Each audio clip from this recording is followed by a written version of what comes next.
omukoro ogwo gukorirwa cyayi cy'ishomero rya Stones Primary School na nigenderwa cyo kurundana sente ezo kombekera abashomesa oburaro kandi gubandize na no kutendereza okwebembirwe Bishop wa East Rwenzori George Ketu lyasingura.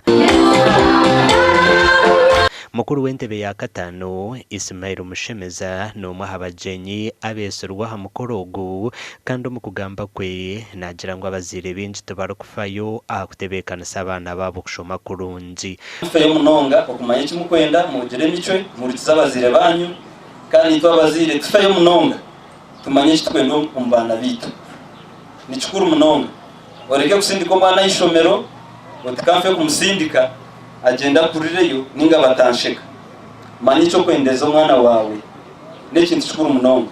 Mushemeza na n'umunyishengero mucara dagisirira kahamwe okushaba abantu ba Kitagwenda okwetekateka okweyiho mu bworo okurabira mu parish development model.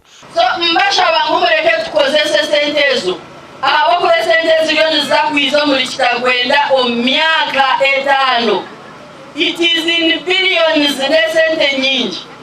So esentezo zeize program ya government ekatube serious korena mani esentezo zitukire omugasho.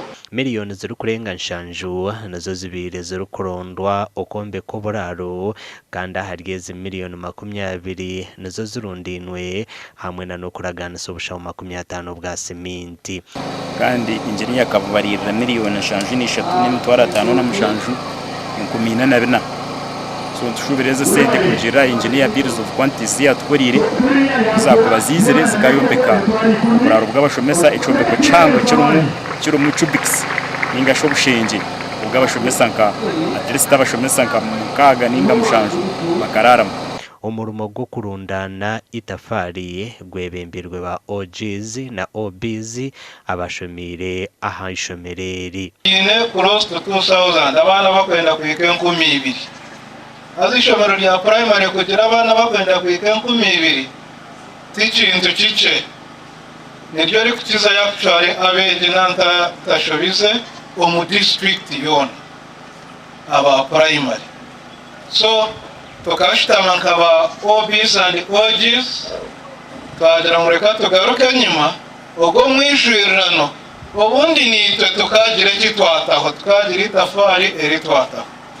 Amakuru agagasha kwa Timothy Mushabi.